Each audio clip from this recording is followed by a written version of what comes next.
Guys, welcome back to PoppinCulture with Michael Garrick and Bryan Penn. We what we do every week is we review movies submitted by you, our fans. And today we are reviewing Clerks by the great Kevin Smith, and it's the origins of Jay and Silent Bob.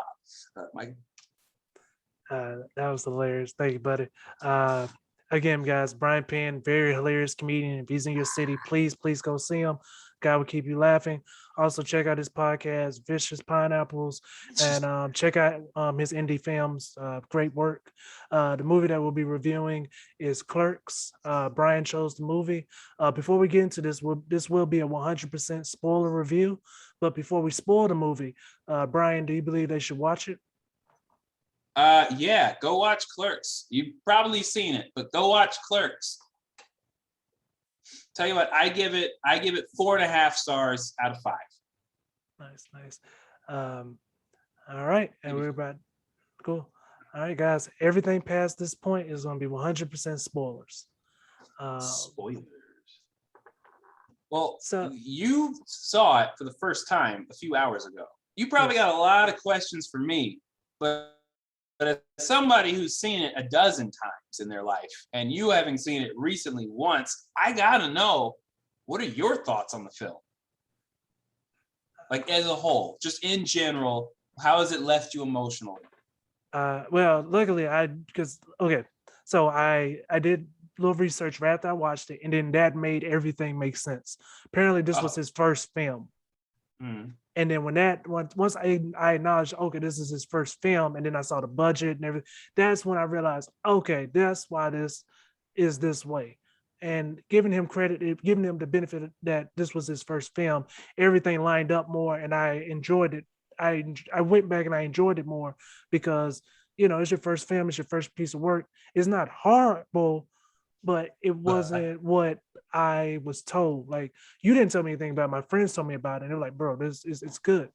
Of course, I can't say it was a great piece of art. I won't go that far, but it's a decent film. Like, I would not say it's horrible. The most polite meh I have ever heard. This is the most polite. I mean, if it's all you got that I've ever heard somebody give something. Yes. You're a very nice person. I try to be, man. And let me know if anything I say is nitpicking. I do not mean to nitpick. I just if it sounds like it's not my movie. Okay. I didn't make it. Shit, I don't care. I like that. It's just like, ain't mine. That was mine. Don't flip. The opening scene. Yes. Where he wakes up in a closet. Mm-hmm. Why do you think he chose that? I think it was meant to be a metaphor. You see, his life is in shambles. I think is the idea there. He feels trapped, much like the disgraced R. Kelly in a closet. He feels, he's not got it together. I think is the whole point. Okay, cool. Yeah, that was the one thing that like really confused me out the gate. I was just like, so we're not gonna. Did he get drunk? Like, why?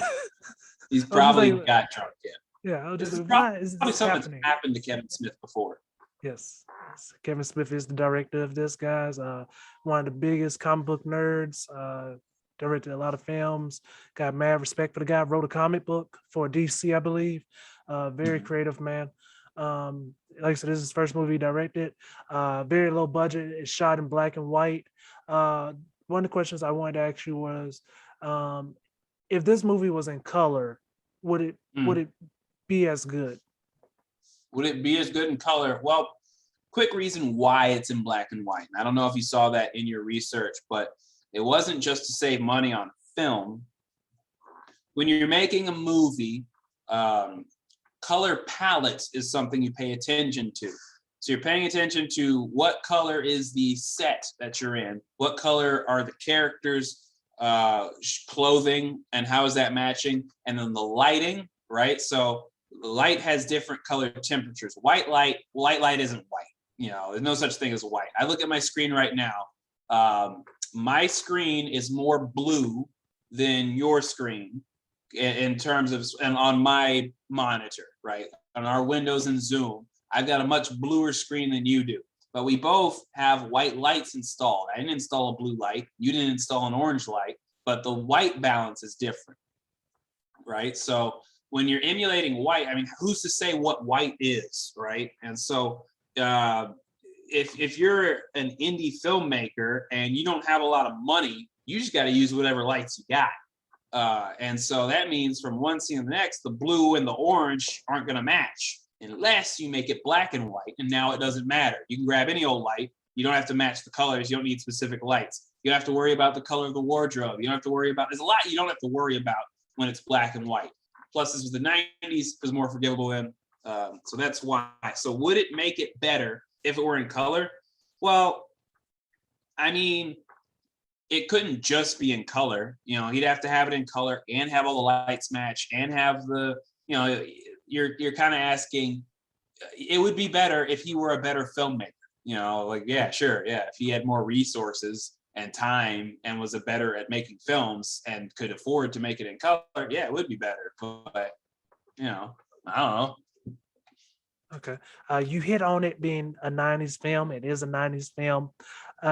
In your opinion, looking at the actors, how many of them were actually in their 20s? How many were actually in their 20s? Well, how many were supposed to be? I believe all of them. Except for, of They course, the were? older people. Yeah, everybody was supposed to be 22 according to the dialogue. According to the dialogue. Yeah, it Oh, referenced people graduating from college. A few actors said they were 22 few of the characters said they were 22 in the film.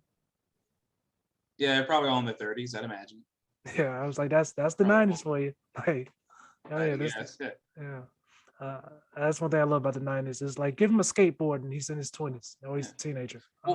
Well, again, like what overall, you know, so you said, all right, you know, it kind of sucked, but I understand why. Yeah, that was your general impression of it. Like emotionally, how did it make you feel? You know, like, or what was your experience watching it? What was going on in your head as you were viewing the Oh, film?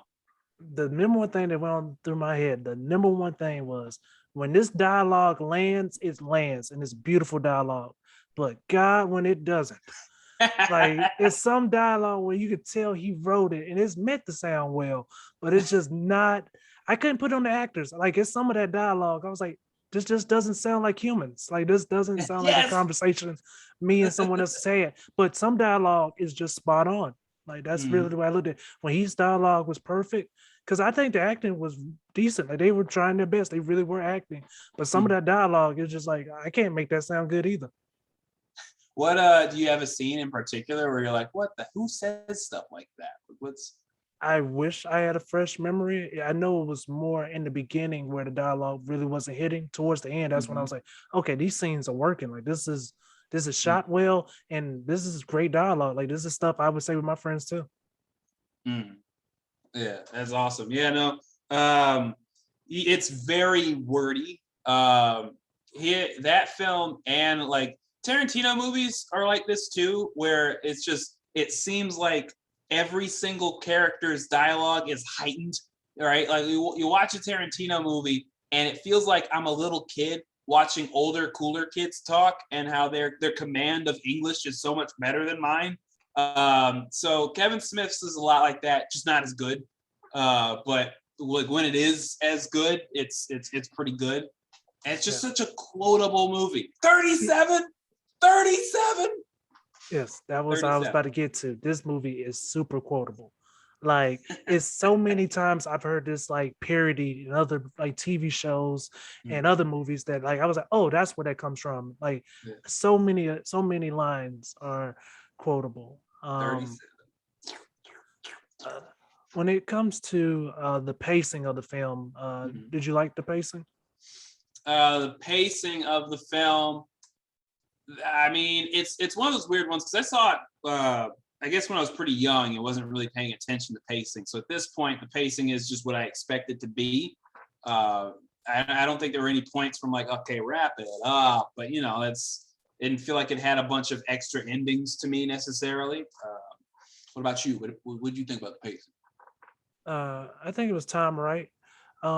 if any scene I would it's not many scenes that I would say you could just take out that don't make sense in the film, which is a real good thing. Because some movies you watch and be like, this had nothing to do with the plot, but Yeah. it's not. I can't think of one scene that I'm like didn't serve a purpose. Well, like I just watched the movie Old. I don't know if you saw that one. Yeah. With M. Night Shyamalan, and man, movie is and be honest, it creeped me the fuck out in weird existential ways that I wasn't prepared for. But there's one scene at the end that just does not need to be there. The story ends, it concludes with a decent, solid ending, right? It's done. Cut to black, it's roll credits. But instead, they have this weird epilogue scene just in case you, the audience, didn't quite get what happened or what's gonna happen. It felt so tacked on, like just get this out of here. I hate that. The other thing I hate about movies is when the director or a producer or an actor will show up before the movie starts and be like, hi, I'm whatever, and I made this movie. Thank you for watching. Like, stop it. I'm trying to live a fantasy world, and I can't do that if the magician says, hey, there's no rabbit in here. This is a trick. Now watch the trick. I don't know. All right. So when you saw that, happen, do you feel like that was something the studio probably wanted, or you think M. Night Shyamalan was like, somebody may be stupid? I think that's studio notes. Directors tend to want to be too coy with things. They don't tend to do the opposite. The studio's the one like, we need to make money, and if the people are confused, they'll leave bad reviews, and we'll get less views. Yeah, true, very true. What do you think of the soundtrack in this film? I thought the soundtrack was, for the budget they had, that was a decent soundtrack. I don't remember the name of the songs, but the way they flew into each scene, I thought they made sense. So on the soundtrack, originally the film did not really have one. I bet not. However, it didn't really have a soundtrack, but they were showing it at Sundance Film Festival after it was made. Miramax picked up the film. The Miramax, they picked it up, and they're the ones who added a proper soundtrack. So Kevin Smith did not foot the bill for the soundtrack. Miramax Studios did. That's how that happened and how they were able to afford that. I never really paid attention to the soundtrack very much. Most of what I paid attention to were all the gags and the dialogue and the plot and everything else involving with that. How old are you, Bryan? I am 28. 28. Okay, I'm 29. What was it like, nostalgia-wise, seeing the video store?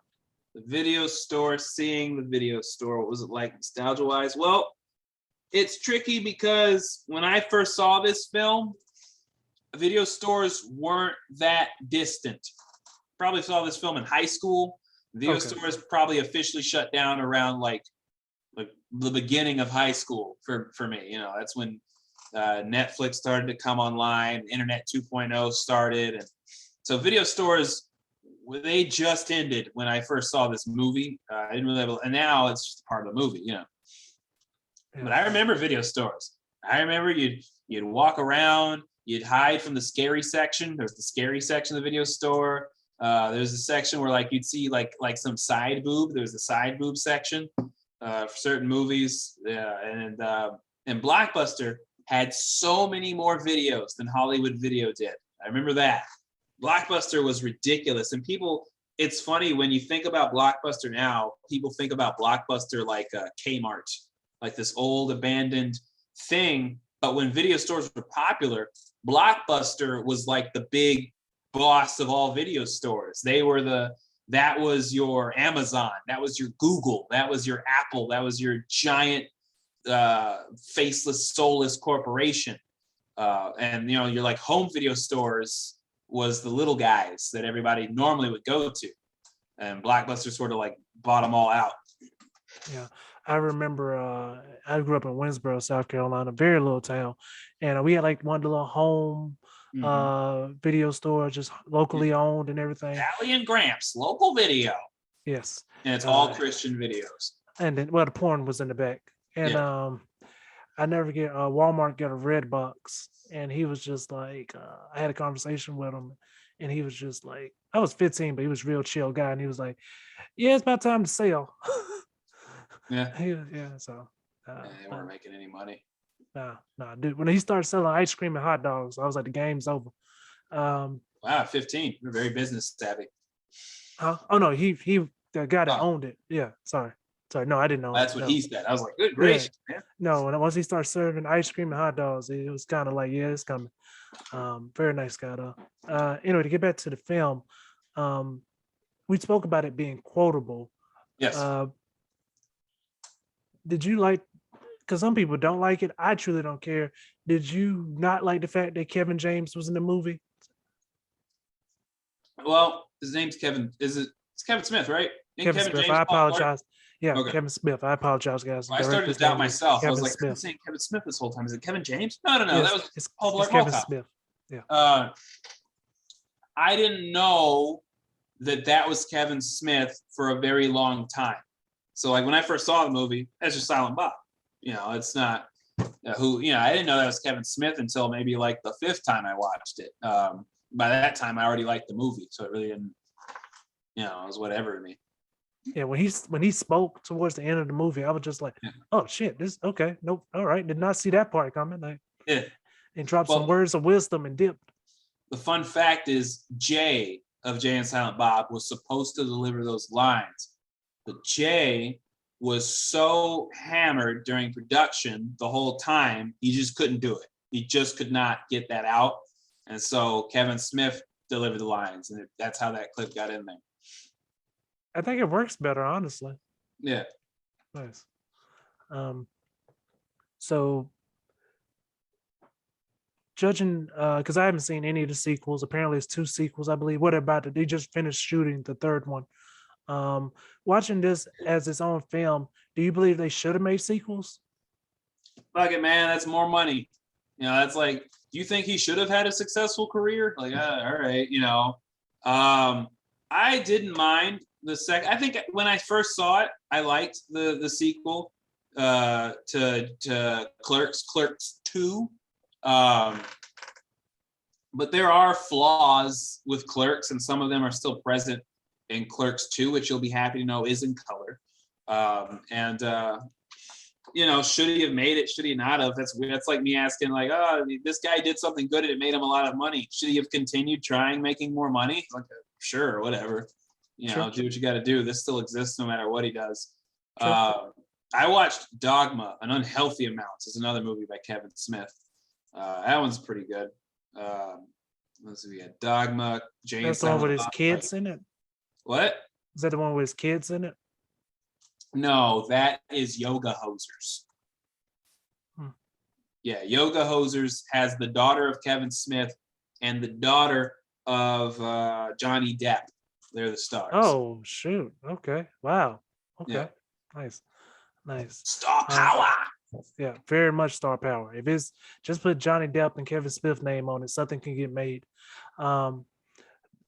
We didn't really touch on the plot, but it's a very, very simple plot that he stretched out more than most people could. And I think that's why so many people got attached to this film, because the plot is very simple, but with his dialogue, it was able to stretch this simple plot out very well.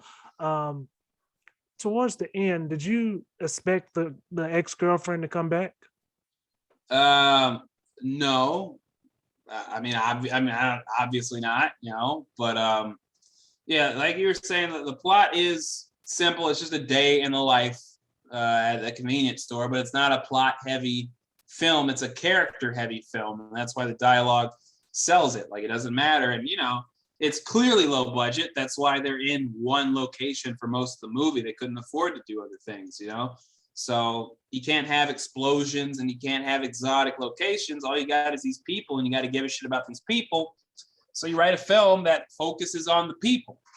And so then it doesn't matter what they're doing. They can do anything. You'll watch it because you care about what happens to these people. Yeah. You talked about the 37. Is there any other? What's up? My favorite bit was a very simple one, but I laughed hard when it was like, we've been gone for 4 hours, and it's like nobody comes to the store at that time, and then you just see a bunch of people banging on the door. Is there any other jokes that you really enjoyed from the film? There's a bunch. Let's see. What was it? There's when the guy shows up. Jay is hanging out at the convenience store. Was it? No, it's not Jay. It's Randall. What are these characters' names? It's Randall and what was the first guy?